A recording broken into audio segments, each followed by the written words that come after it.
Mesdames, Messieurs, bonjour et bienvenue dans cette nouvelle série sur Bourse News, les 100 questions du capital investissement au Maroc. Alors comme son nom l'indique, bien entendu, on va passer en revue, on va décortiquer ce secteur passionnant, ce secteur en pleine croissance au Maroc. On va essayer de passer en revue l'ensemble des thématiques qui entourent le capital investissement ou plus communément appelé private equity. Alors, plusieurs sujets vont être évoqués dans cette série de capsules.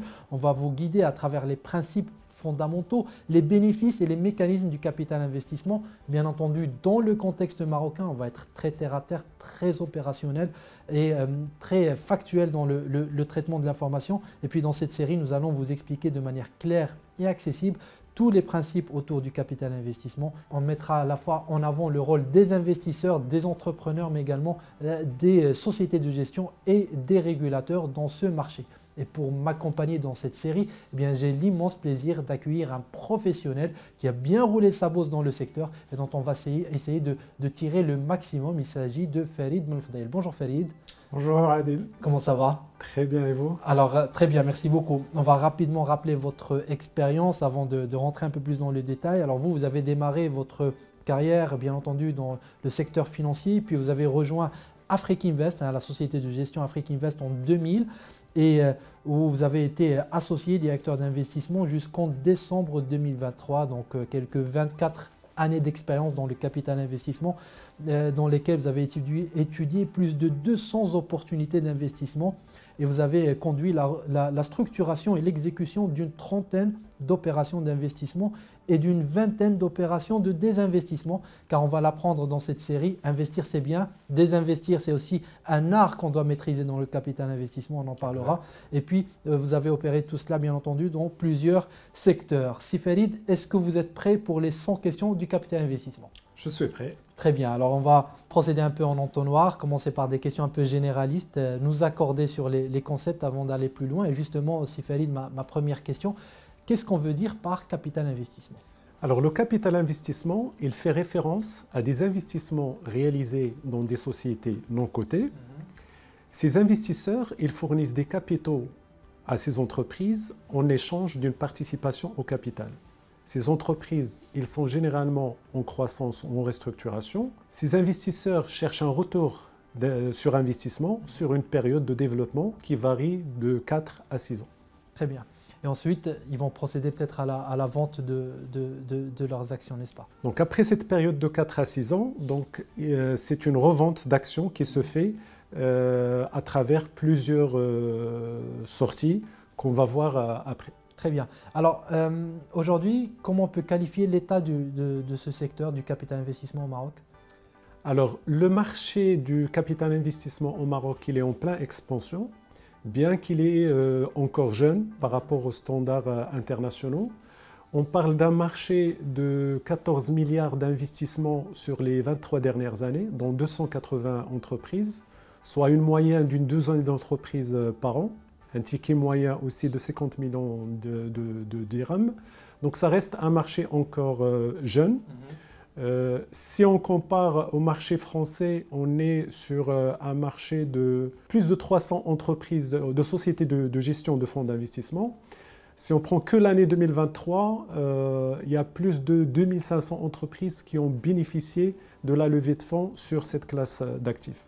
C'est vrai que le PIB de la France est 20 fois le PIB du Maroc, mais si on applique une règle de proportionnalité, on devrait faire au moins une centaine d'opérations de capital investissement au Maroc. Très bien, on reviendra là-dessus plus en détail par la suite dans de prochains épisodes. Alors aujourd'hui, quelles sont les principales sociétés de capital investissement au Maroc? Parce qu'on le sait, l'écosystème est connu un peu par les initiés au secteur financier, mais peut-être que le public qui nous regarde aujourd'hui ne maîtrise pas encore les principaux acteurs de votre secteur.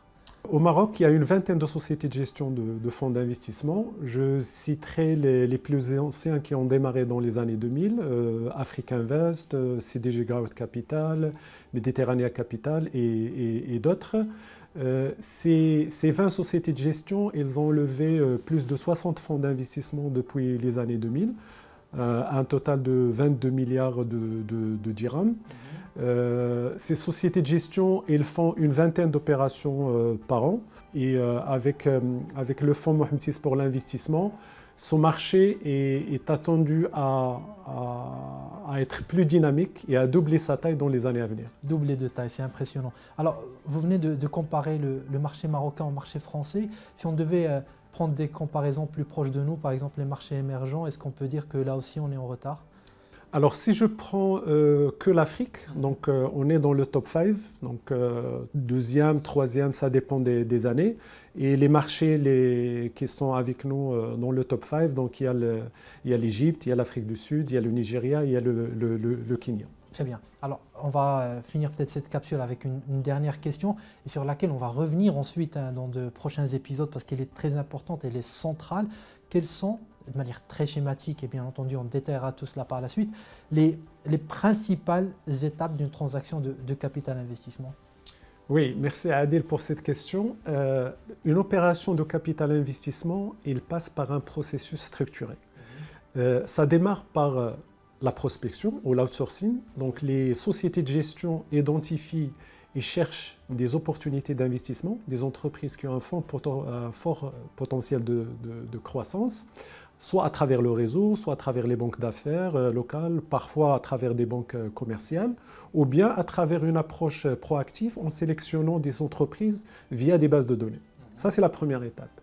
La deuxième étape, c'est l'engagement de confidentialité. Donc, une fois l'entreprise est identifiée, donc les parties vont signer un engagement de confidentialité pour que l'entreprise communique des informations confidentielles à la société de gestion pour faire une étude préalable et essentiellement faire une valorisation de cette entreprise.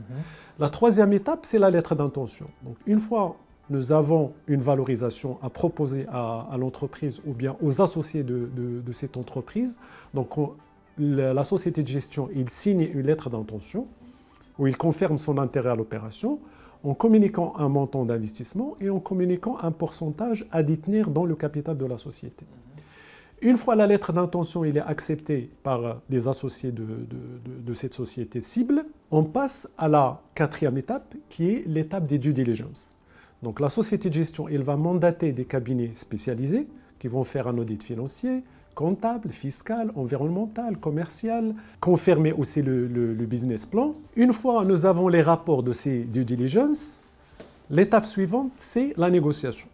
Donc c'est vrai qu'il y avait une valorisation qui a été proposée, mais il y a toujours possibilité de renégocier la valorisation suite aux résultats obtenus après les rapports des différents cabinets spécialisés.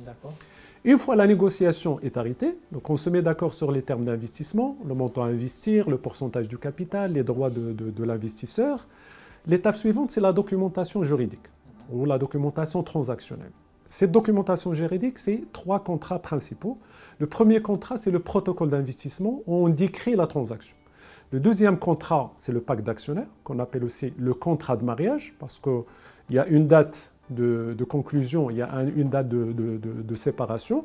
Et dans ce contrat, on va se mettre d'accord sur les règles de gouvernance, les règles de reporting et la clause de liquidité qui est comment le fonds va sortir après cette période d'accompagnement de 4 à 6 ans. Le troisième document, c'est la convention de garantie d'actifs et de passifs. Donc là, c'est les associés historiques qui signent cette garantie. C'est quoi? C'est qu'en cas d'augmentation de passifs ou de diminution d'actifs liés à un événement survenu antérieurement à l'entrée de l'investisseur, là, c'est les associés qui s'engagent soit à indemniser l'investisseur, soit à indemniser l'entreprise. On fait le closing, la transaction est réalisée. L'étape suivante, c'est le suivi et l'accompagnement. Donc là, c'est la société de gestion qui va siéger dans plusieurs organes de gouvernance. Soit il y a le conseil d'administration, il y a l'assemblée, mais il y a aussi des organes ad hoc qu'on crée, comme un comité de suivi, un comité stratégique, un comité de rémunération, un comité d'audit. Et c'est avec ça que la société de gestion va mettre en place les plans de croissance pour créer de la valeur dans cette entreprise. Cette période d'accompagnement, donc, il dure 4 à 6 ans. Et la dernière étape, c'est préparer la sortie. Et là, la sortie, ça peut se faire soit à travers une cession stratégique, cédée à un industriel, ou bien une introduction en bourse. Nous avons dernièrement CMGP qui a été accompagné par 2 fonds d'investissement. Donc la sortie, c'est à travers la bourse. Ou bien céder à un investisseur, ça peut être un autre fonds d'investissement, c'est ce qu'on appelle dans notre jargon, le marché secondaire. C'est un fonds qui sort, qui est remplacé par un autre fonds. Et parfois, ça peut être une revente aux actionnaires historiens qui récupèrent 100% de leur boîte. Très bien. Alors, s'il fallait, vous venez de nous résumer 24 ans d'expérience en quelques mots, bravo, c'est pas évident. Mais on promet en tout cas aux internautes qu'on va revenir sur l'ensemble de ces aspects-là détaillés avec des particularités à chaque fois à expliquer.